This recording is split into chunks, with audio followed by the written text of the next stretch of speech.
Halo, assalamualaikum teman-teman semua. Kembali lagi dengan saya ya.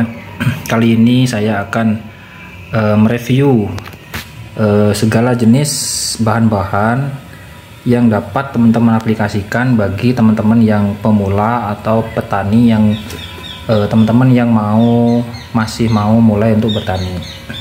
Jadi supaya hasil pertanian kita itu bagus, bahan-bahan dasar apa saja yang perlu kita siapkan dan bagaimana cara pemakaiannya teman-teman ya. Jadi pada kesempatan ini saya akan memberikan tips dan cara, kita sharing bersama ya di sini, memberikan tips dan cara bagaimana kita merawat padi, bahan-bahan yang perlu kita siapkan itu apa saja, terutama bagi pemula yang baru terjun ke dunia pertanian teman-teman, terutama saat tanam padi ya. Oke, kita langsung aja ya. Oke, kita langsung aja. Yang pertama yaitu dari mulai yang paling awal saat kita menanam padi adalah ini teman-teman ya. Saat kita menanam padi itu yang paling awal yang harus kita aplikasikan adalah anti keong teman, atau Molluscicida. Dan untuk anti keong ini itu mereknya bebas teman-teman yang kalau bisa itu dosisnya, karena banyak anti keong yang murah-murah itu tidak mempan ke keong teman-teman ya, tidak mempan. Dan kalau bisa dosisnya cari yang paling tinggi teman-teman ya. Ini seperti ini 65 WP anti Molluscicida anti keong yang dosisnya tinggi 65 WP. Jadi kalau kita pakai ini, sepengalaman saya, satu kali semprot itu sudah mati semua teman-teman ya, keongnya sudah mati semua. Jadi kita belum selesai nyemprot, tempat yang baru kita lewati itu keongnya sudah pada semaput semuanya, besoknya sudah pada mati semua. Jadi benar-benar pastikan beli anti keong yang harganya sekitar 60.000, 55 sampai 60.000 ya. Kalau misalnya yang murah-murah seperti 30.000, 35.000 itu kebanyakan tidak mempan teman-teman. Jadi satu hari sebelum masa tanam atau satu hari sebelum kita nanam padi atau mance ya, atau sebelum nanam padi itu kita wajib nyemprot anti keong teman-teman, karena memang kondisi sekarang ini keong sangat banyak ya di sawah. Kalau misalnya tidak kita semprot, habis padi kita dimakan keong teman-teman ya. Jadi seperti ini. Jadi satu tangki itu biasanya kami di sini satu sendok penuh. Di sini anjurannya adalah 0,9 sampai 1,25 gram per liter. Jadi ya satu tangki itu sekitar 16 gram jadi teman-teman ya. Jadi kalau di sini ya satu sendok makan full. Seperti itu. Ini anti keong ya. Jadi ini bisa diaplikasikan yaitu satu hari sebelum penanaman padi atau saat menanam padi atau usia 1 HST setelah nanam padi. Tapi telat kalau usia 1 HST teman-teman ya. Pasti padinya sudah banyak yang dimakan keong ya, kalau pas tempatnya penuh dengan keong. Jadi seperti itu, harus satu hari sebelum tanam itu kita harus aplikasi anti keong teman-teman ya. Jadi gitu, yang pertama ini. Terus yang kedua yaitu pupuk daun. Untuk pupuk daun itu saya biasanya menggunakan Gandasil teman-teman ya, Gandasil D. Jadi mereknya itu Gandasil D ya, Gandasil D. Tapi ini tembakan dari Gandasil. Jadi ini menyerupai Gandasil ya, tapi beda merek. Tapi ini Sampurna D teman-teman, dan ini harganya jauh lebih murah ya.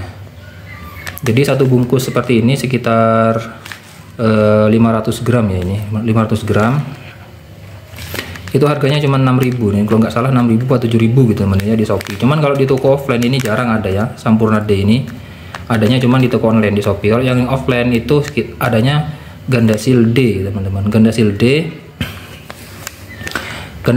Nah itu harganya sekitar 35 sampai 40.000 ya, satu bungkus seperti ini 500 gram.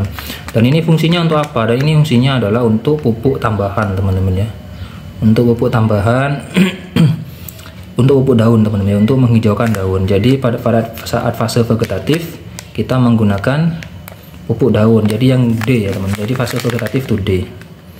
Seperti ini.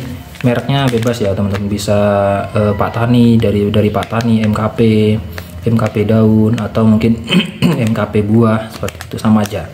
Tapi biasanya karena ini murah saya pakai ini Sampurna D, sama aja sih teman-teman ya, kurang lebih sama dengan Gandasil D, cuma ini lebih murah. Untuk dosisnya berapa? Itu biasanya satu tangki saya kasih 3 sendok makan teman-teman. Di sini sebenarnya ada pengaplikasiannya. Itu sebanyak 10 sampai 30 gram per 10 liter air. Seperti itu.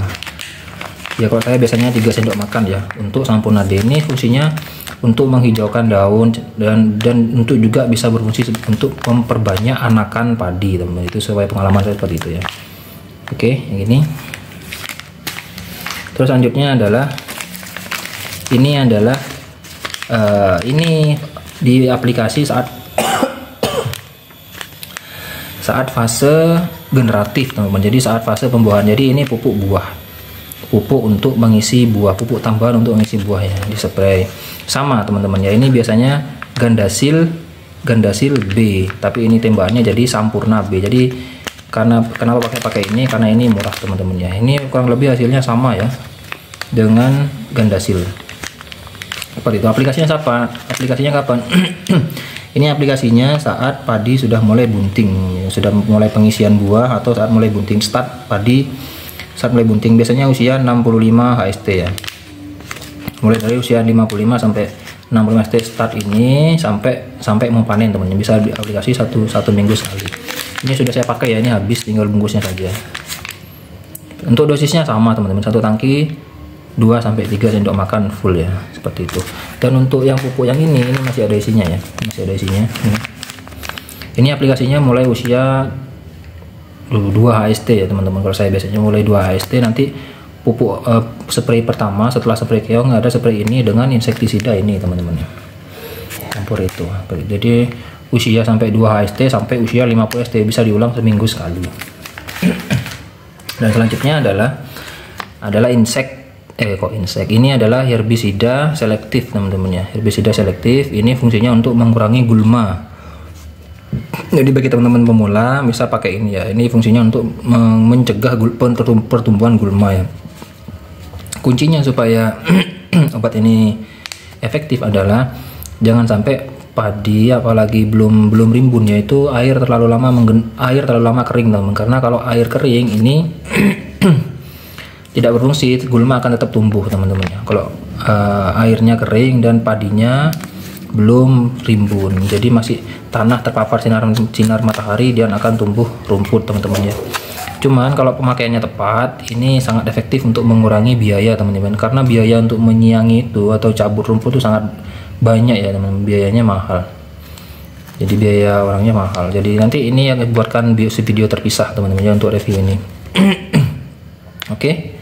Ini aplikasinya adalah mulai dari usia 6 sampai 10 HST ya teman-teman. Nanti di spray bisa dicampur dengan insektisida ini, tapi tidak boleh dicampur sama ini teman-teman. Ini tidak boleh dicampur dengan pupuk daun ini ya, tidak boleh dicampur dengan pupuk daun. Jadi ini tidak boleh dicampur dengan ini teman-teman ya.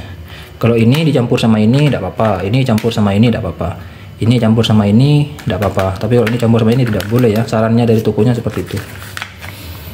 Oke ya, ini herbisida selektif ini wajib teman-teman ya, wajib. Jadi usia 6 sampai 10 HST harus seperti ini, supaya kita mengurangi pertumbuhan rumput liar, supaya tidak mengganggu pertumbuhan padi teman-teman. Terus yang terakhir adalah ini insektisida. Ini kuncinya teman-teman ya, kuncinya untuk petani sekarang, terutama petani padi itu, ini kuncinya di insektisida teman-teman. Apalagi ya apabila kita tidak menggunakan insektisida yang benar-benar bagus atau insektisida yang kuat dengan hama sekarang, maka bisa dipastikan kita gagal panen teman-teman ya. Karena petani sekarang itu sangat tergantung ke insektisida. Entah kalau misalnya kita nanti bisa berubah ke generik ke ke organik ya.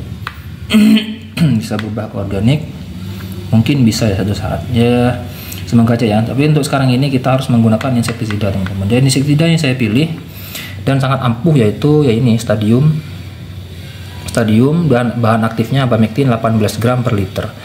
Jadi ini sangat ampuh ya, terutama untuk pangirek batang, ulat daun, dan untuk wereng seperti itu. Tidak akan dekat-dekat dah mereka kalau sudah kita semprot. Ini disemprot mulai dari usia 2 HST kalau saya ya. Disemprot dari usia 2 HST, di mix dengan dengan pupuk daun ini teman. di mix sama rumput daun, tidak apa-apa. Seperti itu ya. Dan untuk dosisnya ini apabila untuk pencegahan cukup 3/4 tutup botol aja. Tutup botolnya ini ya teman-teman, ini tutupnya ini 3/4-nya aja. Apabila sudah terserang itu satu tutup ini teman-teman ya. Satu tutup untuk 16 liter tangki. Jadi seperti itu. Penyepraiannya sama, jadi diulang setiap seminggu sekali atau maksimal 10 hari sekali. Maksimal ya 10 hari sekali. Ya, untuk harganya ini sekitar 150 sampai 160 ribu 1 liter teman-teman ya, ini di Shopee. Ini harganya adalah 60 ribu per bungkus gini. Ini harganya 25 sampai 30 ribu sebungkus gini. Ini harganya 7 ribu ya teman-teman, karena ini tembakan ya. Aslinya itu Gandasil itu harganya sekitar 25 sampai 30 ribu. Ini harganya 35 sampai 40 ribu untuk Gandasil. Untuk Gandasil ya, untuk merek Sampurna ini sama harganya 7.000 sebungkus ini teman-teman ya. Oke, seperti itu. Tetap semangat ya bagi teman-teman petani pemula seperti saya, supaya hasilnya lebih bagus, hasilnya bisa melimpah. Jadi kita harus persiapan seperti ini teman-teman. Jadi habis tanam jangan ditinggal ya. Seperti itu. Untuk nan padi itu air tidak perlu terlalu tergenang, cukup macak-macak saja mulai dari baru tanam sampai usia 60 baru tanam sampai usia 60 HST. Nanti setelah itu tanah cukup basah saja teman-teman, tidak perlu terlalu menggenang supaya tidak risiko padi roboh. Itu ya teman-teman. Kalau mungkin ada yang perlu kita diskusikan, ayo kita diskusikan di kolom komentar. Semakin banyak diskusi semakin bagus untuk perkembangan channel ini ya teman-teman. Jangan lupa di like, komen, di subscribe, dan di share teman-teman ya, ke semua sosial media yang teman-teman punya. Seperti itu. Oke. Assalamualaikum warahmatullahi wabarakatuh.